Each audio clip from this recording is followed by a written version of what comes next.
வணக்கம். தாய்நாடு செய்திகளுடன் நான் நிரோஷன்.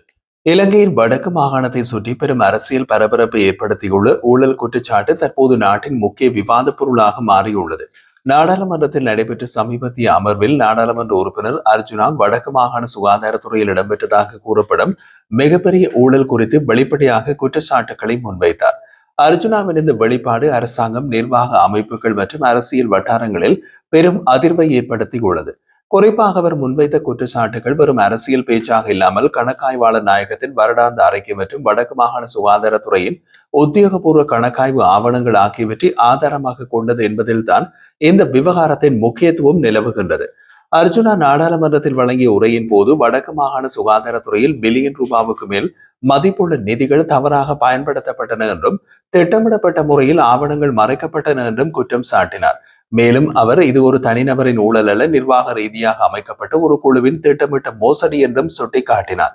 அர்ஜுனா தனது உரையிலே சுகாதார அமைச்சின் உள்நிலை ஒப்பந்தங்கள், மருத்துவ உபகரணங்கள் கொள்முதல் மற்றும் நிதி ஒதுக்கீடுகள் தொடர்பாக மிகுந்த முரண்பாடுகள் மற்றும் கணக்கில் காணாத நிதி நகர்வுகள் உள்ளதாகவும் வெளிப்படுத்தினார்.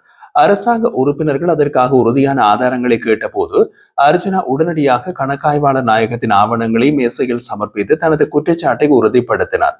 வடக்கு மாகாணம் நீண்ட காலமாக பொருளாதார சவால்கள் மற்றும் நிர்வாக குழப்பங்களால் பாதிக்கப்பட்டுள்ளது. போர் முடிவுக்கு பிறகு அந்த பிரதேசம் மீள்கட்டமைப்பு நடவடிக்கையில் இருந்த போதும் சிலர் உதவித்தொகைகள் மற்றும் அரசாங்க நிதிகளை தனிப்பட்ட லாபத்திற்காக பயன்படுத்தியதாக குற்றச்சாட்டுகள் முன்வைக்கப்பட்டன. அர்ஜுனாவின் வெளிப்பாடு அந்த நெடுங்கால பிரச்சனைகள் மீண்டும் தேசிய அரசியல் மேடையில் எடுத்துக் கொண்டுள்ளது. இதனால் வடக்கு நிர்வாகத்திற்கும் அரசாங்கத்திற்கும் மேற்பார்வைக்கும் சவால் எழுந்துள்ளது. அரசியல் வட்டாரங்கள் கூறுகையில் அர்ஜுனாவின் குற்றச்சாட்டுகள் வெறும் எதிர்க்கட்சி தந்திரமல்ல, அவர் சமர்ப்பித்த ஆவணங்கள் உண்மையில் விசாரணைக்குரியது என்ற கருத்தை மேலோங்கி வருகின்றது. குற்றச்சாட்டுகளுக்கு பின் அர்ஜுனா தெரிவித்ததாவது: நான் எதிர்வரும் மாகாண சபை தேர்தலை எதிர்நோக்குகின்றேன். மக்களை யாருக்கு அதிகாரம் வழங்க வேண்டும் என்பதை முடிவு செய்வார்கள். ஆனால் ஒருவேளை மக்களின் நம்பிக்கையோடு அதிகாரம் கிடைத்தால் இந்த ஊழல் சம்பவம் மட்டுமல்ல, நாட்டில் மறைந்திருக்கும் பல ஊழல்களுக்கும் தாம் அதிரடி நடவடிக்கை எடுப்பேன் என்று கூறினார். அவரது இந்த கருத்து வடக்கு மக்களிடையே பெரும் வரவேற்பை பெற்றுள்ளது. சிலர் இதை அரசியல் பொது வாழ்வுக்கான ஆரம்பம் என்று கூறுகின்றார்கள். மற்றவர்கள் இதை பழமைய அரசியல் வேர்களை உலுக்கும் முயற்சி என்றும் விவரிக்கின்றனர். அர்ஜுனா முன்வைத்த குற்றச்சாட்டுகள் குறித்து இதுவரை அரசாங்கம் உத்தியோகபூர்வ விசாரணைகள் ஒன்றையும் அறிவிக்கவில்லை. சில அமைச்சர்கள் இது அரசியல் நோக்கத்துடன் முன்வைக்கப்பட்ட குற்றச்சாட்டு என்று மறுத்தாலும் சில உள்துறை அதிகாரிகள் கணக்காய்வு அறிக்கையின் நம்பகத்தன்மை உறுதியானது என்று ஒப்புக்கொண்டுள்ளனர். இதனால் அரசாங்கம் இந்த விவகாரத்தை மறைப்பதா அல்லது விசாரிப்பதா என்பது எதிர்வரும் நாட்களில் தீர்மானிக்கப்படும் முக்கிய விடயமாக மாறியுள்ளது. வடக்கு சுகாதாரத்துறையில் நடைபெற்றதாக கூறப்படும் ஊழல் சம்பவம் வெறும் நிர்வாக குற்றச்சாட்டாக அல்ல, அரசியல் பொறுப்பின்மையின் பிரதிபலிப்பு என்று அர்ஜுனா வலியுறுத்துகின்றார். அவரது உரை ஒரு புதிய அரசியல் மாற்றத்துக்கான அழைப்பாகவும் மக்களிடையே வெளிப்படைத்தன்மை மற்றும் பொறுப்புணர்வுக்கான கோரிக்கையாகவும் மாறியுள்ளது. எதிர்வரும் மாகாண சபை தேர்தல்கள் இந்த குற்றச்சாட்டுகளின் அடிப்படையில் புதிய அரசியல் திசையை குறைக்கக்கூடும். வடக்கின் மக்கள் தங்களது வாக்குகளால் அரசியல் சீர்திருத்தம் வேண்டுமா, முந்தைய அமைப்பை தொடர வேண்டுமா என்பதை தீர்மானிக்க காத்திருக்கின்றனர். இலங்கையின் அரசியல் அரங்கில் சமீபத்தில் அதிகம் பேசப்பட்ட ஒன்று வடக்கு மாகாணத்தில் இடம்பெற்றதாக கூறப்படும் மாபெரும் ஊழல் பற்றிய வெளிப்பாடாகும். இந்த குற்றச்சாட்டை வைத்தியர் ராமநாதன் அர்ஜுனா நாடாளுமன்றத்தில் நடைபெற்ற சமீபத்திய உரையின் போது ஆதாரங்களோடு முன்வைத்தது அரசியல் ரீதியாக பெரும் அதிர்வையினை ஏற்படுத்தியது. அர்ஜுனா தனது உரையிலே வடக்கு மாகாணத்தில் சில முக்கிய அரசாங்க அலுவலகங்கள் மற்றும் அதிகாரிகள் மக்களின் நலனுக்காக ஒதுக்கப்பட்ட நிதிகளை தவறாக பயன்படுத்தியுள்ளார்கள் என்றும் கூறினார்.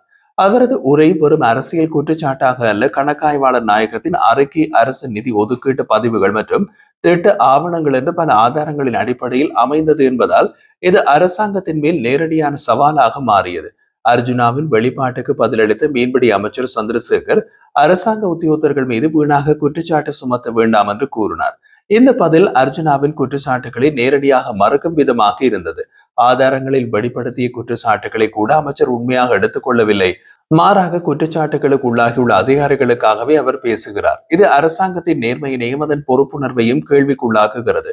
அர்ஜுனாவின் கூற்றுப்படி குறித்த ஊழலில் தொடர்புடைய 3 முக்கிய நபர்கள் வடக்கு நிர்வாகத்தில் அதிக செல்வாக்கு கொண்டவர்கள் என்றும் அவர்கள் இணைந்து செயல்படுவது எதிர்காலத்தில் தமிழர் சமூகத்தின் முன்னேற்றத்தை தடுக்கும் என்றும் எச்சரித்தார். எதிர்வரும் மாகாண சபை தேர்தலில் மக்கள் தான் தீர்மானிக்கட்டும்.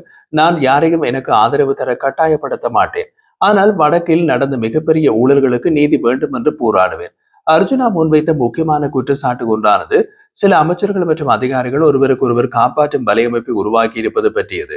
அவரது கூற்றுப்படி இத்தகைய அமைச்சர்கள் ஊழலில் ஈடுபட்ட அதிகாரிகளை பாதுகாக்கும் வரை தமிழர் பிரதேசங்களில் நடக்கும் அநீதிகளுக்கு ஊழல்களுக்கு ஒரு நாளும் தீர்வு வராது. இப்படிப்பட்ட அதிகாரிகளை காப்பாற்றும் அரசியல்வாதிகள் வடக்கில் உண்மையான மாற்றத்தை எப்போதும் கொண்டு வர மாட்டார்கள்.